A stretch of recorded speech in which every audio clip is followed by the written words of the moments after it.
8h26 sur iTélé, bienvenue si vous nous rejoignez, c'est l'heure de l'invité politique de la matinale, Florian Philippot, numéro 2 du Front National, et votre invité, Myriam Ankawa. Oui, bienvenue sur ce plateau, Florian Philippot. Bonjour. Bonjour, vous avez regardé le débat hier soir?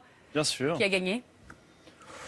J'ai vu, moi, une espèce de dissertation, finalement, entre deux anciens premiers ministres, qui parlaient de leur bilan, qui parlaient de leurs échecs, mais ça reste deux anciens premiers ministres qui parlaient de ce qu'ils avaient fait ou pas fait et de ce qu'ils seraient censés supposer faire. François J'ai eu Fillon beaucoup de points de divergence, en tout cas, avec ce qui a été dit. François Fillon n'a pas remporté parce que finalement Alain Juppé ne l'a pas mis KO? François Fillon est dans la position de celui qui est favori, qui est porté par les sondages, donc c'est toujours forcément un petit peu plus facile qu'Alain Juppé qui avait peut-être des coups à donner s'il souhaitait l'emporter. Il ne l'a pas véritablement fait en réalité. Voilà, après, est-ce qu'on augmente la TVA de 1 point ou 2 points? Est-ce qu'on supprime 300 000 ou 500 000 fonctionnaires? Je veux dire, tout cela, ce sont des débats qui les concernent, mais je vois que l'Europe, grande absente du débat, dans un pays qui ne contrôle ni ses frontières, ni sa monnaie, ni son budget, ni plus rien quasiment dans aucun domaine, c'est quand même extraordinaire pour ceux qui veulent être chefs de l'État, président de la République. L'immigration et l'islamisme, de la même manière, complètement absents du débat, alors que nous sommes confrontés à une vague d'islamisme. Donc pour vous, Fillon-Juppé, c'est blanc-bonnet et bonnet-blanc. Pourtant, Florian Philippot, ce n'est pas exactement ce que disent les cadres du parti. C'est pas tout à fait d'ailleurs blanc-bonnet, bonnet-blanc, mais c'est une question de nuance. Vous voulez renvoyer un peu dos à dos. C'est une question de nuance. Regardez ce que dit Gilbert Collard, c'était sur Europe 1. François Fillon, c'est l'Arsène Lupin de l'extrême droite. Il nous pique tout.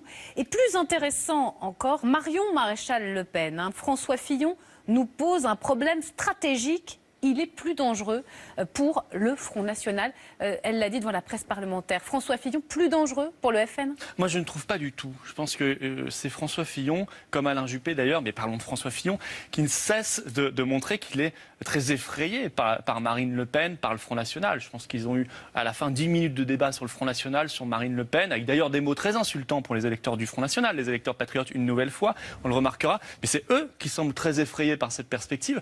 Moi, il ne me fait pas du tout peur, François Fillon. D'abord parce qu'il porte l'intégralité du bilan de son quinquennat, le quinquennat Sarkozy-Fillon. Ils l'ont fait ensemble de la première heure à la dernière heure entre 2007 et 2012. Et donc la Libye, le CFCM, les suppressions de postes massifs dans l'armée, la police, la dette qui a explosé de 600 milliards d'euros, etc. C'est leur bilan commun. Et puis je regarde son projet, excusez-moi, mais je ne partage rien. Alors, il y a un peu d'enfumage de temps en temps sur l'école, mais il a été ministre de l'Éducation nationale, je crois qu'il l'oublie bien vite. Il y a un peu d'enfumage de temps en temps, et encore moins hier. J'ai l'impression qu'il assume déjà moins sur l'immigration ou sur l'identité nationale. Mais chacun sait qu'il est pour Schengen, il a fait l'immigration massive. Mais ce côté libéral, Sarkozy, conservateur, peut-être qu'on a caricaturé, certains ont pu le caricaturer, il y a quand même, ça peut séduire un certain nombre de vos électeurs. La ligne Marion Maréchal Le Pen, elle représente ces électeurs aujourd'hui. C'est pas forcément la vôtre, mais il y a des électeurs qui pourraient être tentés par Fillon. Je vois pas en quoi la ligne plus que libérale, ultra-libérale, eurolibérale qu'il a développée hier peut séduire qui que ce soit. Et certainement pas les classes populaires et les classes moyennes ou les retraités pauvres. Quand on apprend, en plus de ce qu'on savait déjà, l'augmentation de la TVA, la baisse des services publics, quand on apprend qu'il veut restreindre la sécurité sociale, qui est quand même un acquis immense de l'après-guerre, qu'on n'a pas fait par hasard, parce qu'on sortait d'une société très fracturée socialement, économiquement, et qui pouvait entraîner des fractures politiques, on a fait la sécurité sociale. Et François Fillon nous dit, écoutez, on va la restreindre au strict minimum. Mais qu'est-ce qui va rester pour les plus pauvres et pour les classes moyennes, qui eux n'auront même pas accès aux dispositifs réservés déjà comme la CMU aujourd'hui. C'est la ligne Philippot finalement. Non, je crois que à Marine Le Pen de battre c'est surtout Fillon plus social, plus dans la défense des plus modestes. Fillon, c'est la ligne Troïka. Vous voyez, ce qu'on appelait la Troïka, c'est la Commission de Bruxelles, c'est le FMI, c'est l'Union européenne, c'est la Banque centrale. C'est ce qu'on a imposé à la Grèce, aux pays d'Europe du Sud. L'hyper-austérité, ça ne sert à rien. Ça ne sert à rien, ça a échoué partout et avec un peu de retard, alors que le monde va dans le sens inverse. On le voit avec le Brexit, avec Trump, on va plutôt vers le protectionnisme, on va plutôt vers l'État stratège. François Fillon, lui, il est en retard et il veut nous imposer le poison. Avec 10 ans. Ou 30 ans même. C'est le poison de la Troïka. Je trouve que c'est d'abord scandaleux pour les inégalités sociales et c'est contre-productif économiquement. Je ne voterai jamais pour Marine Le Pen. C'est ce qu'a déclaré François Fillon justement il y a quelques minutes chez nos confrères d'RTL dans le cadre d'un duel François Hollande-Marine Le Pen. Ah ben voilà, les masques tombent. Donc il votera François Hollande. Bon. Non, il explique un peu après qu'il ne pense pas que François Hollande puisse être au second tour de l'élection. Oui, mais il n'a pas dit je ne voterai jamais François Hollande. Il a dit quand même entre les deux je ne voterai jamais Marine Le Pen. Donc il voterait plutôt, dans ce cas-là, François Hollande, comme l'avait déjà dit Nicolas Sarkozy avant lui.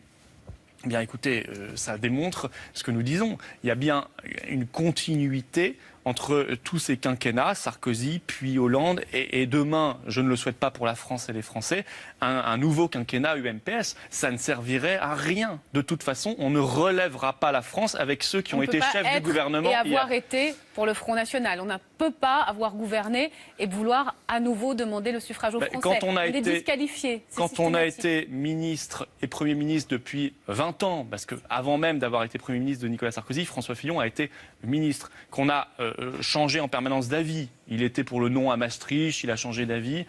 Et qu'on ne fait pas les bons diagnostics aujourd'hui, oui, on est disqualifié. Alors, je veux dire, il y avait primaire. On a compris votre idée. Non, mais il y a des grands sujets de fond qui n'étaient pas là. Et moi, je crois qu'on... J'ai bien compris. Oui, c'est plus compliqué que ça. Je crois qu'on n'y arrivera pas si on ne fait pas une révolution dans nos têtes et si on ne se dit pas, écoutez, est-ce qu'on peut y arriver avec un pays qui ne maîtrise rien, encore une fois, par rapport à l'Union européenne? Un mot quand même sur cet exercice inédit pour la droite de démocratie, 4 millions de votants. Écoutez Luc Châtel sur cette primaire de la droite hier soir sur notre antenne. Il y avait des échanges sur le fond, il y avait du respect entre les candidats. Ils ont à la fois montré qu'ils avaient, sur un certain nombre de sujets, de vrais points de convergence, mais qu'il y avait de vraies différences. Et je pense que la droite a montré depuis 2 mois qu'elle avait gagné 25 ans en maturité. Voilà. Est-ce que le FN, Florian Philippot, serait capable d'une telle maturité? Est-ce que vous pourriez organiser un jour une primaire pour désigner votre candidat à l'élection présidentielle? Moi, je pense qu'il n'y a jamais de modernité à vouloir copier d'autres modèles. C'est pas parce qu'on se tourne vers les États-Unis, une espèce de fascination. Mais vous reconnaissez que c'est un succès. Non, mais certains sont fascinés depuis 60 ans par les États-Unis, donc ils continueront jusqu'à la fin de leur vie par être fascinés par les États-Unis. Et ils considèrent que les primaires... de bonne tenue, 4 millions de personnes qui s'emparent de la primaire, c'est une réussite. 4 millions de personnes, c'est 8 à 9% du corps électoral, ce qui est d'ailleurs prévu par les sondages. Et ça représente un électorat, une partie de leur électorat, peut-être qu'ils ont déjà fait le plein. Pour le reste, je pense qu'ils ont été contraints d'organiser cette primaire, peut-être par fascination américaine, et ensuite parce qu'ils n'avaient pas de leader naturel. Donc la culture du chef, c'est pour toujours au Front National. Il n'y aura jamais un débat Marion Maréchal Le Pen, Marine Le Pen en 2022. Non, mais il peut y avoir des débats pour la présidence du Front National, ça c'est prévu. Ce sont les adhérents du Front qui votent. Mais pour le candidat à l'élection suprême, jamais? Écoutez, ça n'est pas notre culture et nous respectons la Ve République où normalement on avait créé l'élection au suffrage universel du président de la République pour évacuer les partis, les questions de boutique, les questions de courant interne parce que le général de Gaulle ne voulait pas que les partis empoisonnent l'élection présidentielle. D'ailleurs, il faudrait en même temps que cela remettre en place le septennat et faire en sorte qu'on contacte beaucoup plus directement le peuple français par les référendums. Institutionnelles du Front National. Un mot d'actualité tout de même, le chômage, c'est ce qui intéresse en priorité les Français. Il a baissé en octobre, 2e mois consécutif de baisse, 11 000 chômeurs de moins le mois dernier, 100 000 depuis le début de l'année. On va écouter le président de la République, François Hollande.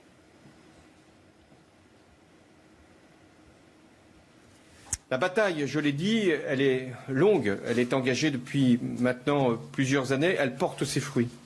Depuis maintenant le début de l'année, le chômage baisse, même s'il reste toujours trop élevé. Et même si pour les chômeurs, ça reste une situation extrêmement difficile à vivre. Florian Philippot, ça y est, la courbe du chômage s'est inversée et François Hollande peut donc être candidat, promesse tenue. Comme ça, il pourra nous annoncer dans quelques jours qu'il est candidat. Tout cela est magnifique. Malheureusement, c'est un tout petit peu plus compliqué si on regarde dans le détail et si on regarde simplement la vie réelle autour de nous, des familles françaises. Il y a un chômage massif. En réalité, la catégorie A est la seule qui a un tout petit peu baissé depuis le début de l'année. Mais dès que vous regardez dans les autres catégories de chômeurs, partout ça augmente. Et le plus significatif, c'est la D, qui a augmenté de 16% en un an. Qu'est-ce que c'est que la catégorie D de chômeurs? Ce sont les chômeurs en formation. Ce sont des gens qui n'ont pas d'emploi. Ils sont chômeurs, mais ils sont en formation. Et celle-là, elle a explosé de 16%. Donc en fait, il y a des vases communicants. Et pourquoi il y a des vases communicants? Parce qu'au début de l'année, François Hollande a annoncé un plan de 500 000 formations qui lui permettait, et il l'avait anticipé à la fin de l'année, de dire... Falsifie les chiffres, à votre avis, le président? Non, mais il les arrange pour pouvoir annoncer sa candidature. Et c'est assez facile à faire. Il suffit d'annoncer ce plan qui est temporaire. Et qui peut-être ne mènera à rien parce qu'une formation mène à quelque chose si derrière il y a vraiment une offre d'emploi. D'un mot. S'il y a vraiment de la réindustrialisation. Il va dans le mur s'il est candidat, François Hollande, à votre avis? Il fera ce qu'il souhaite, mais je pense qu'il y a très peu de chances qu'il puisse se retrouver au second tour et être de nouveau président de la République. En tout cas, je ne le souhaite pas pour la France, mais au-delà de la personne de François Hollande, je souhaite un profond renouvellement à la fois des hommes, des femmes, mais aussi des idées, des convictions mises en œuvre au plus haut niveau de l'État. Merci beaucoup, Florian Merci à Philippot, vous. d'être venu sur ce plateau, sur iTélé. Merci Myriam, 8h36, restez bien. 8h26 sur iTélé, bienvenue si vous nous rejoignez, c'est l'heure de l'invité politique de la matinale, Florian Philippot, numéro 2 du Front National, et votre invité, Myriam Ankawa. Oui, bienvenue sur ce plateau, Florian Philippot. Bonjour. Bonjour, vous avez regardé le débat hier soir. Bien sûr. Qui a gagné? J'ai vu, moi, une espèce de dissertation, finalement, entre deux anciens premiers ministres. On comptait une vague d'islamisme et Donc pour d'attentats. vous, Fillon Juppé, c'est blanc bonnet et bonnet blanc. Pourtant, Florian Philippot, ce n'est pas exactement ce que disent les cadres du parti. C'est pas tout à fait, d'ailleurs, blanc bonnet blanc, mais c'est une question Vous les de renvoyez un nuance. peu dos C'est une à question dos. de nuance. Regardez ce que dit Gilbert Collard. C'était sur Europe 1. François. Porté par les sondages, donc c'est toujours forcément un petit peu plus facile qu'Alain Juppé qui avait peut-être des coups à donner s'il souhaitait l'emporter. Il ne l'a pas véritablement fait en réalité. Voilà, après, est-ce qu'on augmente la TVA de 1 point ou 2 points? Est-ce qu'on supprime 300 000 ou 500 000 fonctionnaires? Je veux dire, tout cela, ce sont des débats qui les concernent. Les ministres qui parlaient de leur bilan, qui parlaient de leurs échecs, mais ça reste deux anciens premiers ministres qui parlaient de ce qu'ils avaient fait ou pas fait et de ce qu'ils seraient censés supposer faire. François J'ai eu Fillon. beaucoup de points de divergence, en tout cas, avec ce qui a François été Fillon dit. n'a pas remporté parce que finalement Alain Juppé ne l'a pas mis KO. François Fillon est dans la position de celui qui est favori, mais je vois que l'Europe, grande absente du débat, dans un pays qui ne contrôle ni ses frontières, ni sa monnaie, ni son budget, ni plus rien quasiment dans aucun domaine, c'est quand même extraordinaire pour ceux qui veulent être chefs de l'État, président de la République. L'immigration et l'islamisme, de la même manière, complètement absents du débat, alors que nous sommes confrontés